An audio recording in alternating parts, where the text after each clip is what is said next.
Try to hold me back, but I'm not done. I had to walk alone cause I'm not the one. Hello YouTube, this is Easy Breezy and we are still on our 31 days of December level up journey. 31 days, 31 videos, and 31 ways to level up before 2024. So in this video, we are going to be talking about decentering men. Okay, so not saying that being in a relationship is not a goal or it's not important or that men aren't important, but the point of decentering men is to learn how to love yourself first. Love yourself so you can become magnetic. Okay? Love yourself and respect yourself so other people can love and respect you. The more you love and know yourself, the more you know how to show people how to treat you. When we don't love ourselves and we don't know ourselves, then anything goes. All right. And we normally end up learning ourselves through relationships. You know, I always say that there are two levels of self-awareness. The first level is the self-awareness that we gain through being in solitude and being alone. But the next level of self-awareness is the experience that we gain only through other people and our relationships, right? Romantic or platonic. So sometimes we may think that we know ourselves, we're comfortable with ourselves, we have all these standards and boundaries, but once we end up falling in love, or lust, I should say, and once we end up in these relationships, then we realize, wow, I really wasn't standing on my standards as much as I thought I was, or I wasn't standing on my boundaries as much as I thought I would, right? So through relationships, we learn how to have more respect for ourselves. Therefore, other people can have respect for us as well, even if that means walking away forever. All right. So number one, how to focus on yourself, love yourself, respect yourself without centering your entire life around men is focus on your career, sis. Period. All the time, every day. Focus on your career, focus on your money, focus on your goals in life. Let's say you didn't end up finding your husband for the next 5 years. From now until, the next 5 years, what do you want your life to look like? What do you want to do? And what do you want to achieve without a relationship? So just make sure that you're always putting your money first and your careers and your vision for yourself first, because a relationship is not guaranteed. But you know what is guaranteed? You. You're always going to have yourself. You may not always have friends. You may not always have certain family members. You may not always have a relationship, but you're always going to have you. So make sure that you at least are working on your financial freedom and your career. All right. And one thing I also want to say is, the Manosphere on YouTube tries to scare women into centering their lives around a relationship rather than their own stability, but it's only men saying that women have a problem with it. How many women have you met or seen on the internet that are actually saying, oh my gosh, I wish I never focused on financial freedom. I wish I never focused on building the dream life for myself. Like, no one says that. No woman says that. It's only women who are maybe older and are longing for a relationship. So maybe they regret not settling down early or whatever. And it's just the manosphere. So don't give in to all the fear-based narratives out here. Focus on yourself, still be open, still allow yourself to get to know people, but don't make that the number one goal, because, they say that when you are looking for love, normally it runs away from you. You have to learn how to love yourself first, and then you attract it. All right. And then you also want to attract a man that is on your frequency and that is equally yoked. So if you're not working on yourself, but in your mind you have an idea of what type of man you deserve, you're not going to attract that man if you are still vibrating on a frequency where your dream man doesn't even reside. So you're going to have to work on yourself regardless. All right. So, number 2 is master your emotions.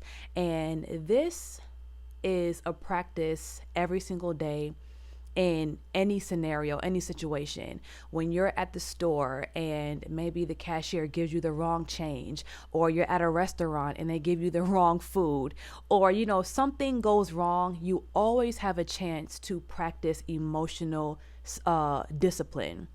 And you always have different opportunities to practice mastering your emotions. Try not to get mad at people. Well, getting mad is inevitable, right? Because that's an emotion. But try to control your reactions and how your emotions affect others. So this is great practice because not only for a relationship, but for all your relationships in your life. You want to be able to communicate effectively. You want to be able to communicate even when you're angry, and you never want to get blackout, in rage, because that's not even a good habit for anything, let alone being in a relationship. So, yes, you want to practice emotional maturity and emotional discipline just for yourself. And by you practicing that, then you will know what to do in a situation where you are in a relationship. Instead of going back and forth with your partner, or both of y'all getting irate or whatever, you're always going to know how to control the situation and or walk away if you have to. All right. So number 3 is trust is built, not given. We have to learn how to get to know people first before we start committing our lives to them. Now, I am a lover girl. I'm not going to lie. I be loving these men, okay? Real early, too early. And I was the type to get in a relationship first and then get to know the person second. So I did everything backwards, right? I would, be smitten by all this love bombing from the guy, and I'll be telling him how much I love him and how much I see a future with him and all this stuff. And I would give him my trust without him earning it. And as time went by, I realized that, whoa, like, can I renege? Like, can we skirt? Can we go a step back? Because you're not who I thought you were. So now, instead of me giving you the benefit of the doubt, now I feel like I actually have to get to know you because, whoa, So trust is earned. Trust is never given. And whatever comes easy is normally not appreciated anyway. So when a woman gives all of herself in the beginning or within the first 2 years without the man actually proving that he's willing to sacrifice, spend money, spend energy, without him proving that he has integrity and he has a good character, if a man doesn't have to earn a woman or earn different levels of a woman, I promise you, he is going to take you for granted. It doesn't matter how beautiful you are. It doesn't matter how resourceful you are. It doesn't matter how good you are in bed. If you give all of yourself too early and too easy, that man will take you for granted. He will think that he has you in the bag and you ain't going nowhere, and he can do anything and say anything and treat you any type of way without you going anywhere. All right. So sometimes you just have to train people on how to perceive you and how to treat you. And trust is something that has to be earned and, tested over a period of time and trials. Okay. Can't just give people your trust. So number 4, we have stay loyal to your standards and boundaries. This one is so important because if we don't stand on something, we will fall for any damn thing. Okay? So, what our standards are is what another human has to possess, what another human has to have in order to be qualified to be in a relationship with us, right? So, your basic standards will make or can be he has to have his own place and he has to have his own car and he has to have a legal job, right? So, if we have these standards for a man, we cannot waver on these standards because, once again, if we'll take a man at any stage of his life, no matter what he has done or not done for himself, then we are asking for problems, okay? So let's say a man didn't have his own house and he didn't have a car. Let's say he lived with his parents and he didn't have a car. Would you still want to date him? Maybe some girls will, but if you are independent and if you are, pretty much able to take care of yourself, most likely you're not going to want a boyfriend that lives with his parents and that doesn't even have a car, because that means that he's going to end up being a liability to you. You're going to have to pick him up every time y'all go places. He's never going to be able to pick up the bill because he's not even used to, financial discipline or whatever the case may be. So, you have to ask yourself what will make it worth it for yourself. And instead of thinking, oh my gosh, how can I get this guy to like me? Or how can I get him to remember me? Or, does he like me? You have to ask yourself, do you even like him? And I'm not talking about do you like his looks or do you like the chemistry y'all had? I'm talking about, does he even meet your standards? I think that I had to teach myself that it's okay to date people. You can date people and not have sex with them and not be in a relationship. You can date people and not have sex with them and not be in a relationship or a situationship. Every time I liked a guy, I just wanted to keep him around every single time. And that wasn't smart for me because I didn't even know these guys, to the extent in which I needed to know them. And I realized that a lot of the guys that I had a connection with, they ended up being a liability to me later on down the line. But by the time I realized that they were a liability, I was already locked in. So you have to stay firm on your standards. Now, when it comes to boundaries, your boundaries is what you will never allow another human to do to you. All right? So you have to ask yourself, what is too far? Now, your boundaries may be, I will never allow a man to put his hands on me. I will never allow a man to cuss me out, I will never allow a man to yell at me if I'm not yelling at him. I will never allow a man to cheat on me. I will never allow a man to throw other women in my face to try to negatively affect my self-esteem. You have to ask yourself, what is crossing the line? What is a deal breaker? Because if you don't have any deal breakers, a guy will cross your lines every single time. Okay? So with boundaries, you have to understand that that comes with a level of healthy detachment. If you don't have healthy detachment, boundaries doesn't even work. Like, literally, they don't even work. They don't even exist. If you're not willing to walk away from a situation permanently, boundaries don't even work. Okay? So one thing that I learned about boundaries is boundaries makes people respect you whether they want to or not. So if you are in a relationship and you allow someone to yell at you, scream at you, and emotionally abuse you or whatever, that's going to continue to happen until you walk away.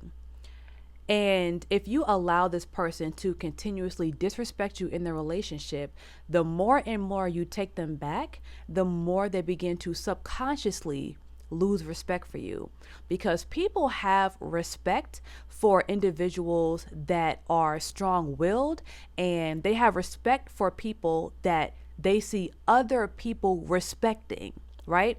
So if you see for example, if you see someone in school that constantly is a doormat, allows people to bully them, tries to befriend their bullies to fit in, or, they just allow people to step all over them, most likely those people are not going to be respected, meaning other people that see the way they get treated are going to start to perceive them in a way that's like, this person is stupid, or they're a doormat, or, I can't take them serious, or I don't want to be their friend. I don't want to be caught being around them, right? So they're going to naturally lose respect. That is the same way you lose respect in a relationship. If you allow yourself to be a doormat, and you allow yourself to be abused on a physical, mental, or emotional level without having the strength and the self-respect to walk away. So you always have to choose yourself in every situation, no matter what.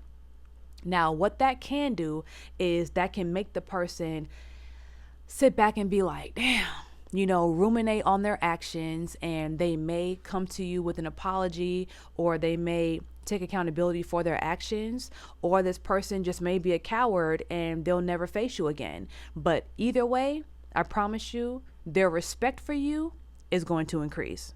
Okay? So in order to decenter men and make yourself the center of your universe, you have to have standards and boundaries. Because if you don't stand for something, you'll fall for anything. All right. Another one is travel. Travel without a man. Travel without a partner. You don't need a man to go see the world. Take your mom, take your sister, take your friend. A lot of times we think that we're not going to be able to travel until we get married, or, we perceive that as a couple thing. But seeing the world is not a couple thing. Expanding your consciousness is not a couple thing. That's a you thing. Okay, so in order to decenter men and make yourself the center of your universe, you have to learn how to do risky things and, jump off the porch and do things that you never thought you would do. Do it alone, or do it with someone that you love. Don't wait for a man to see the world, explore, try new restaurants, try new activities, go skydiving, whatever it is that you wanted to do. So, last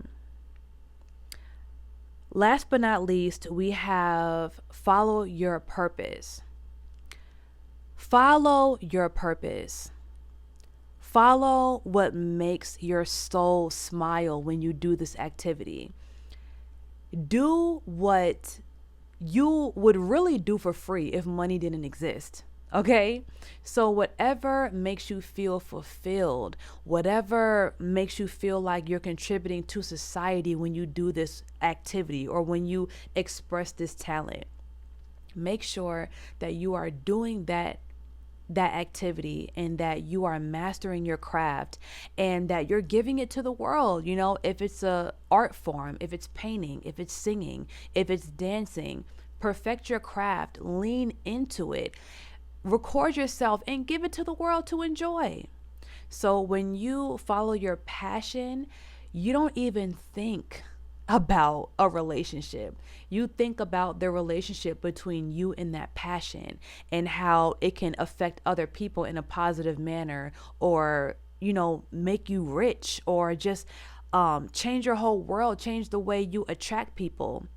When you are totally engulfed in your gift, you evolve in so many ways. You attract people on your frequency. You attract people who are also on their path.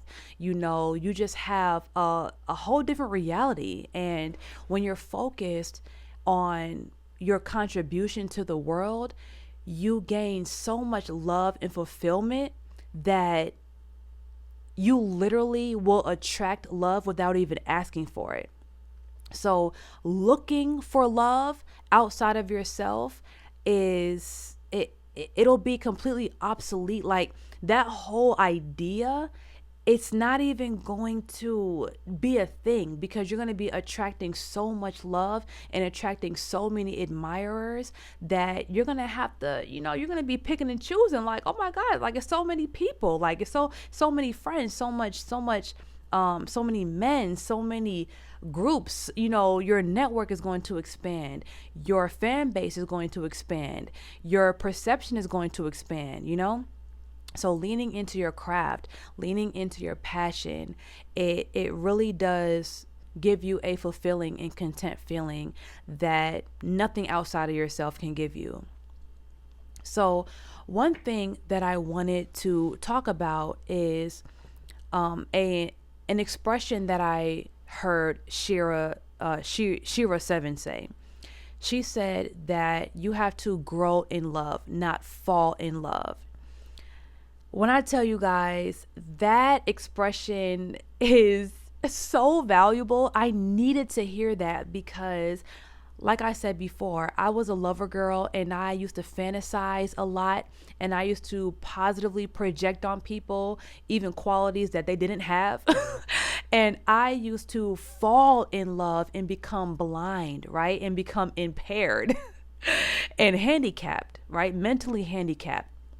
So when Shira mentioned that you have to grow in love, it just reinforced my idea, or my rule for myself, that you have to get to know people and you can't judge a book by its cover, right? You can't just judge someone on your initial physical type.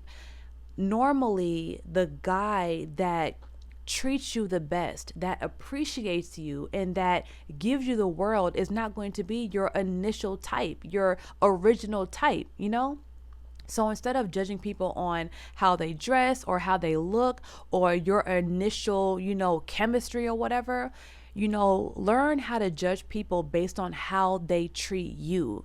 Stop focusing on what you can do for a man and start paying attention to what that man is doing for you, right?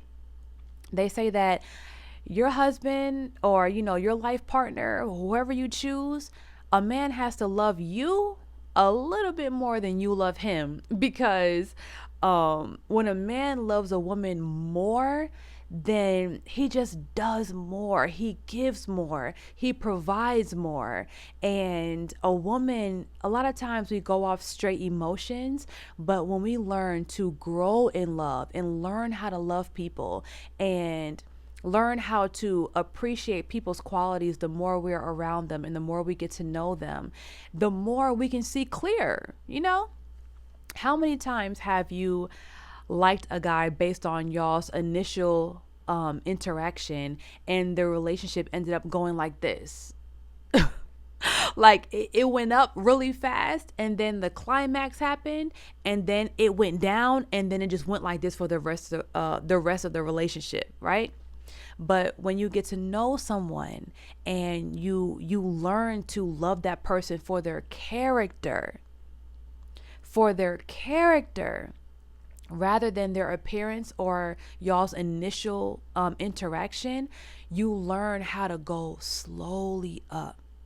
You grow in love slowly. So instead of having that high and those lows, you slowly, get to know this person. You slowly start to learn their character. You slowly start to learn what this person will do for you and sacrifice for you. And as time goes by, the man ends up just loving you, like loving you more.